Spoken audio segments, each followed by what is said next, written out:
Welcome back, guys. Today we're gonna see how to overclock your GPU. Firstly, benchmark your baseline. Note that GPU temperature, clock speed, and FPS. Use tools like Firmark, 3DMark, or N-Engine Valley. Run stress tests to ensure your GPU can handle extended loads. Now, some popular and safe options like MSI Afterburner, NVIDIA Inspector, or AMD Radeon Performance Tuning. In MSI Afterburner, you'll see core clock, memory clock, core voltage, temperature, fan speed, and power and temp limit sliders. Now raise the power limit and temp limit to max and start increasing core clock by 20 to 30 MHz at a time. Just click Apply and test for stability using a stress test tool. If stable, save a profile in MSI Afterburner.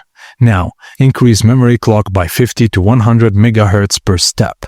Test for stability in graphical artifacts, and if unstable, lower by 10 MHz and test again. And once stable, save a new profile and run a 10-minute stress test.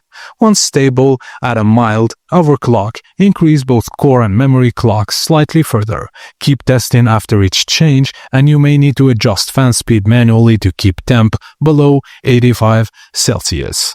And that's it, guys. Thank you for watching, and please don't forget to like and subscribe for more.